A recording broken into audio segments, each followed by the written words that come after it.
अस्सलाम वालेकुम जी। डॉक्टर हमजा अशरफ है। एक जी मुझे बड़ा जो कॉमन क्वेश्चन पूछा जा रहा है बच्चों की तरफ से कि क्या हमें एमडी कैट को रिपीट करना चाहिए कि नहीं। अब मसला ये होता है कि जब भी हर साल एमडी कैट होता है, जैसे इस साल हुआ है, तो एमडी कैट मुश्किल आता है जी। फिजिक्स केमिस्ट्री का पोर्शन जैसे मुश्किल आया, कीज का मसला था, तो बच्चों के जो एक्सपेक्टेड मार्क्स थे वो उनके नहीं आए। और काफ़ी सारे बच्चे इस दफ़ा ऑलरेडी रिपीटर थे, तो उनके वाकई ही दिल पे एक वाकई बड़ी एक हर्ट होता है एक शख्स का कि एक साल किसी ने मेहनत भी की हो और उसका दाखिला ना हो। तो मैं आपके साथ सिर्फ स्टैट्स शेयर करना चाहता हूँ, वो लोग जो एमडी कैट रिपीट करना चाहते हैं, कि इस साल 2 लाख बच्चों ने एमडी कैट दिया, तो उसमें से तकरीबन 1 लाख रिपीटर था। और जो पंजाब में सीटें थी वो सिर्फ और सिर्फ 3,000 थी। तो मेजॉरिटी ऑफ द रिपीटर्स का कभी भी दाखिला नहीं होता, वो एक विशियस साइकिल में फंस जाते हैं। एक साल रिपीट किया, फिर अगले साल रिपीट किया, फिर तीसरे साल रिपीट किया। अगर एक साल मेरिट उनका 88 पे जाके बंद हुआ और उनके 87% थे, तो अगले साल एग्रीगेट 90 पे जाके बंद होता है। तो मेरा आपको यही मशवरा है, खास तौर पे फीमेल्स को। देखें, लड़कियों की एज बहुत जल्दी आगे जाके बढ़ती भी है और उनकी आगे जाके एमबीबीएस कंप्लीट करके शादी भी होनी होती है। तो आप लोग अपना टाइम जो है, time is everything, time is money, time waste करेंगे तो कोई स्कोप नहीं है। इस साल जिन लोगों ने मेरी बात नहीं मानी, 1 लाख बच्चों ने रिपीट किया, उनके दाखिले नहीं हुए, बल्कि उनके मार्क्स पहले से भी कम आए, चूंकि एमडी कैट मुश्किल था और कीज के भी काफी सारे प्रॉब्लम्स हैं। इसी तरह जो अब ये लोग सोच रहे हैं कि नहीं जी हम दोबारा एमडी कैट देंगे, उनको ये लगता है कि शायद हम एमडी कैट की मिनिमम सी फी देंगे, सारा साल पढ़ते रहेंगे। लेकिन आप लोग एक मेरी बात ज़हन में रखें कि आप लोग अपनी क्लास से 1 साल पीछे चले जाएंगे, आप लोग अपनी जिंदगी में 1 साल पीछे चले जाएंगे, आपका 1 साल वेस्ट हो जाएगा। और आप लोग अगले साल की क्या कोई गारंटी है, कोई आपको लिख के दे सकता है कि एमडी कैट वैसा ही आएगा जैसे आप तैयारी करेंगे? सिलेबस चेंज हो जाते हैं, पीएमडीसी की जगह पीएमसी आ जाती है, यूएचएस लेता है, नेशनल होता है, अल्लाह जानता है, कंप्यूटर पे होता है, रिटर्न होता है, कुछ भी नहीं पता। तो इस तरह की अनसर्टेनिटी की वजह से आप अपने फ्यूचर को क्यों तबाह कर रहे हैं? तो मेरा आपको मशवरा यही है कि simply go for MBBS in Russia. उसकी वजह यह है कि इस वक्त जिस वक्त मैं ये वीडियो बना रहा हूँ, बाकी यूनिवर्सिटीज पीयू और रिफा वगैरह के अंदर एएचएस डीपीटी डी फार्म के एडमिशन क्लोज हो चुके हैं।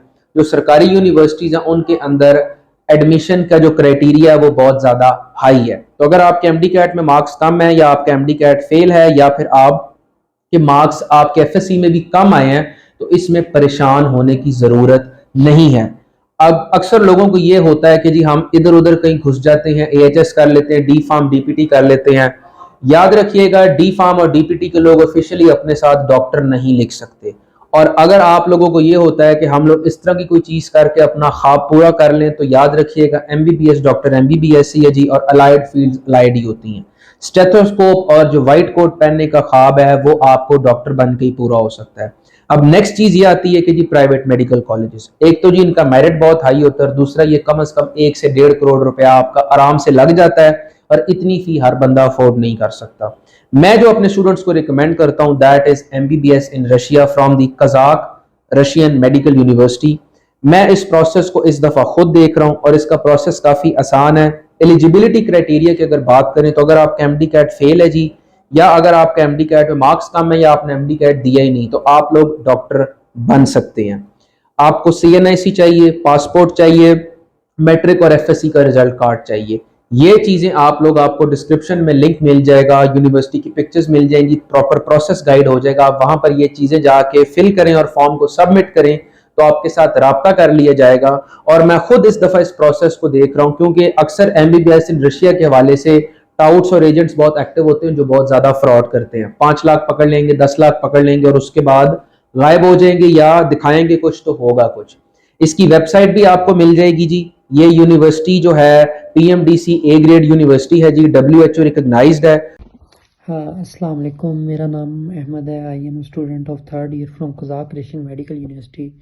If I talk about the education level of the university, I am really satisfied and surprised from the quality of education, because the university gave us a lot of knowledge and gave us a lot of ways to do the practical work in the hospital and in the first aid centers, and take a lot of experience from it. And if I talk about the recognition of the university have a lot of recognition, like from PMDC, ECMGF and WHO. 5 साल के बाद जो आपका जैसे सरकारी setup में doctor बैठ के बाद में हाउस जॉब कर रहा होगा, वैसे ही आप भी जी बाहर से पढ़ के वापस आके 5 साल के बाद लमसम इसकी कॉस्ट बन जाती है 70 to 75 लाख। तो आप लोग भी आके वापस अपनी तैयारी कर रहे होंगे जी, और आप लोग भी एनएलई क्लियर करके हाउस जॉब कर रहे होंगे। जब से पीएमसी आई है तो लोकल ग्रेजुएट्स, मैंने भी एनएलई दिया था जी, फॉरेन भी देते हैं, तो there is now no difference. तो मेरा आपको मशवरा यही है कि टाइम ज्यादा वेस्ट ना करें जी। बाकी यूनिवर्सिटीज के एडमिशंस क्लोज हो गए हैं और सितंबर के एंड तक admissions Kazakh Russian medical university का भी क्लोज हो जाना है। तो बजाय कि आप लोग रिपीट करके साल जाया करें, अगले साल का कोई पता नहीं। 99% जो मैंने ट्रेंड देखा वो यही देखा कि दाखिला नहीं होता। तो don't go for this, go for MBBS in Russia. Description में फॉर्म को फिल करें। Hi everyone, my name is Mariam. I'm from Egypt. Today I would like to share my experience with you after graduating from high school. I was searching for medical universities around the world and I have found medical universities in Kazakhstan are really good. The environment here is really nice and people are so kind and they are helpful. And education is really good. So if you guys really interested in studying in Kazakh medical universities, you can check the link below and register. कोई अगर आपको problem है तो आप discuss कर सकते हैं। हाँ, इस तरह की अनसर्टेनिटी जरूर होती है, लेकिन हम आपको गाइड करने के लिए मौजूद हैं। इसका तरीकाकार सिंपल है कि आपको ये 4 चीजें चाहिए।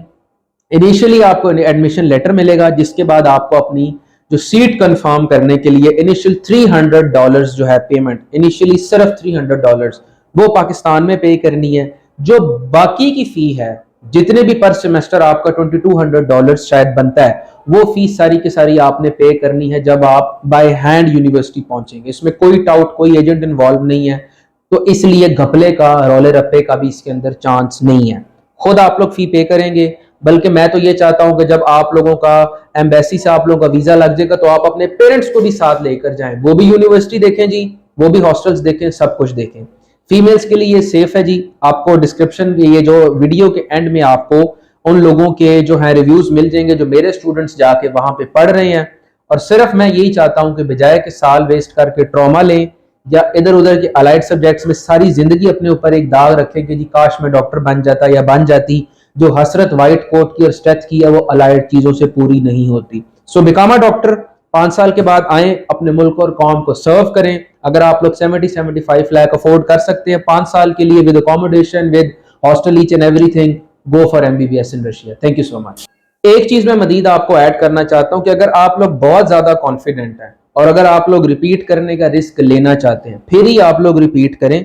लेकिन ये चीज ध्यान में रखिएगा कि मेरे ट्रेंड के हिसाब से एडमिशन नहीं होता, लेकिन साल जाया होता है और बहुत ज्यादा ट्रॉमेटाइजिंग होता है। Thank you so much.